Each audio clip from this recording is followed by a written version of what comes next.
What if I told you that turning 70 in Australia doesn't automatically mean handing over your car keys, but 2026 could change the way you keep them? If you or someone you love is over 70 and still driving, this is a video you absolutely cannot afford to skip. Because across Australia, license renewal rules, medical checks, and age-based requirements are tightening, and many senior drivers are confused about what's changing and what's just rumor.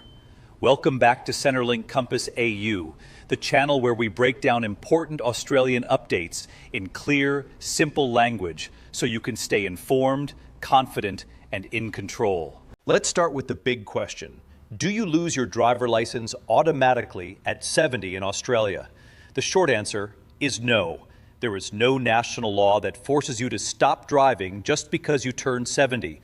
But here's where it gets important. Australia does not have one single nationwide driver licensing system.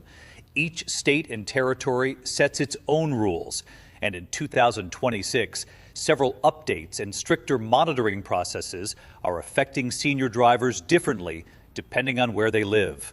So if you're watching from New South Wales, Victoria, Queensland, Western Australia, South Australia, Tasmania, the ACT, or the Northern Territory, pay close attention because your obligations may vary. In New South Wales, once you turn 75, you must complete a medical assessment every year to keep your unrestricted license.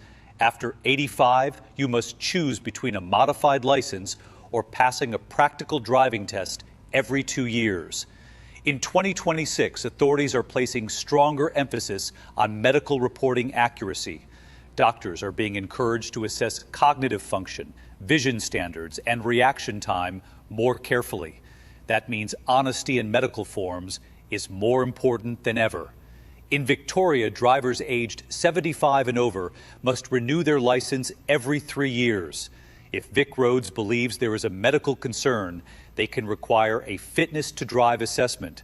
In 2026, Victoria continues its road safety focus with increased scrutiny around medical conditions like dementia, diabetes, and heart disease. Queensland takes a slightly different approach. Once you turn 75, you must carry a current medical certificate at all times when driving. This certificate must be renewed annually. Police can request to see it during roadside checks. For 2026, Queensland is reinforcing penalties for failing to carry a valid certificate. Western Australia requires drivers aged 80 and over to complete annual medical assessments. South Australia requires drivers 75 and over to self-assess their fitness to drive annually, though a doctor's report may be required if concerns arise. Tasmania, ACT, and Northern Territory each have their own age-triggered review processes. So what's actually new in 2026? The biggest shift is not a blanket ban or sudden age cutoff.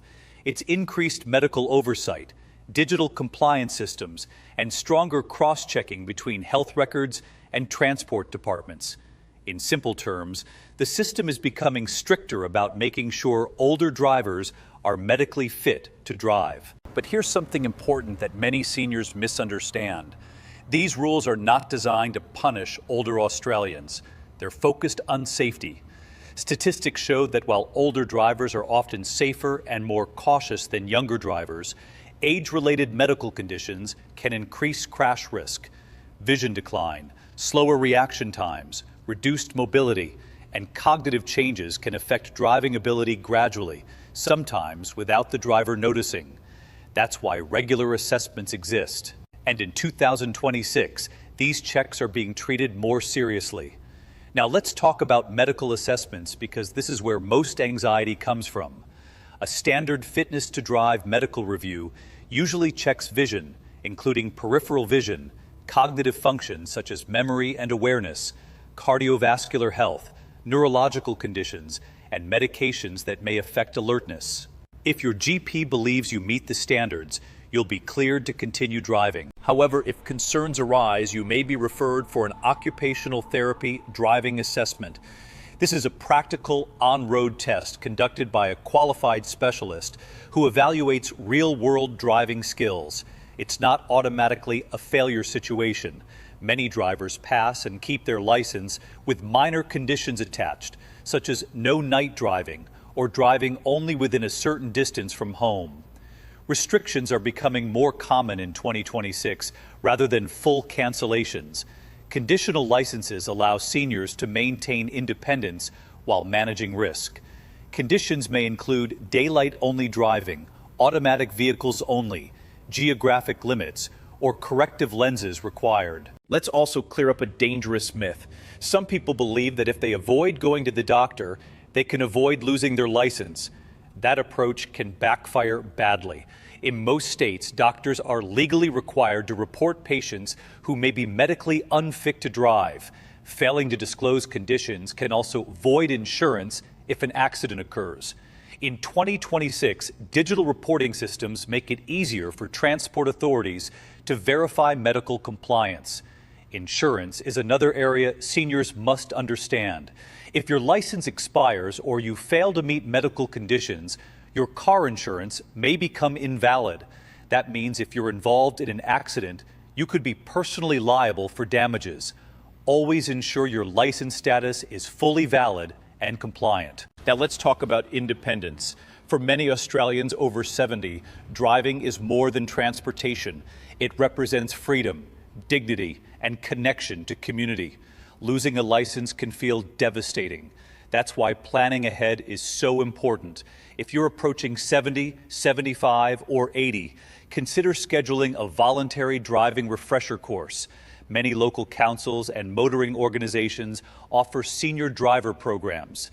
These are not pass-fail tests, but confidence-building sessions that update you on road rule changes and hazard awareness. Technology is also playing a role in 2026. Modern vehicles with lane assist, automatic emergency braking, blind spot monitoring, and reversing cameras can significantly improve safety for older drivers. If you're thinking about upgrading your car, safety features should be a priority. Family conversations are equally important. If adult children are concerned about an elderly parent's driving, the conversation should be respectful and evidence-based. Look for warning signs like frequent minor accidents, confusion at intersections, difficulty staying in lanes, or getting lost on familiar routes.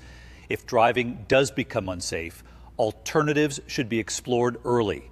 Public transport concessions, community transport services, ride sharing, and local council programs can help maintain mobility. Planning before a crisis avoids emotional decisions. Now let's address license renewal frequency, because this is changing perceptions in 2026. Older drivers often move from 10-year licenses to 5-year, 3-year, or even annual renewals. This is not necessarily a sign of incompetence. It's simply a risk management approach by authorities. Renewal reminders are increasingly digital. Many states now use SMS and email notifications. Seniors who are less comfortable with technology should ensure their contact details are current or opt for paper reminders where available. One more critical update for 2026 is increased awareness around dementia screening. While not every older driver has cognitive impairment, early detection matters. If diagnosed early, many individuals can continue driving safely for a period under monitoring. But ignoring symptoms can lead to sudden cancellations. Let's also talk about interstate travel. If you move between states, your license conditions may change. Always check the rules in your new state immediately after relocating.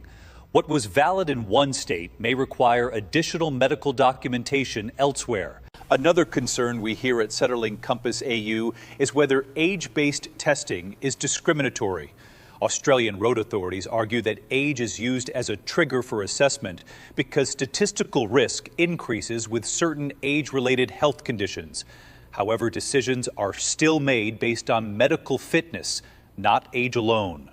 The good news is that the majority of Australians over 70 continue driving legally and safely. Most pass their required assessments without major problems. The key is preparation, honesty, and staying proactive about health. So what should you do right now if you're over 70 and driving? First, Check your state transport department website for the exact age requirements that apply to you. Second, book regular GP appointments and discuss driving openly. Third, keep copies of all medical certificates in your vehicle if required.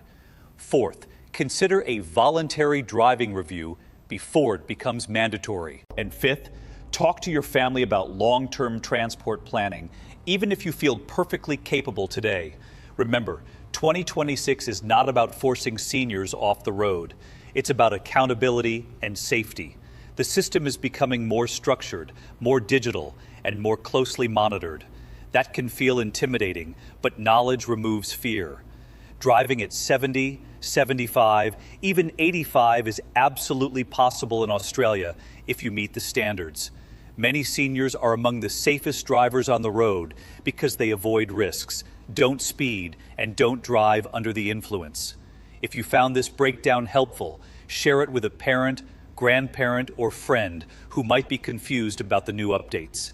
Staying informed protects independence. Here at Centrelink Compass AU, our goal is simple. We bring clarity to important Australian updates so you can make confident decisions about your future.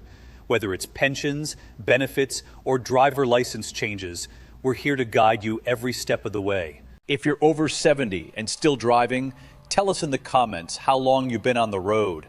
And if you have questions about your state's specific rules, drop them below and we'll cover them in an upcoming video. Don't forget to like this video, subscribe to Centrelink Compass AU Review, and turn on notifications so you never miss critical updates that could affect your independence. Because staying informed isn't just smart, it's powerful, and your independence is worth protecting. Thank you for watching, stay safe on the roads, and we'll see you in the next update.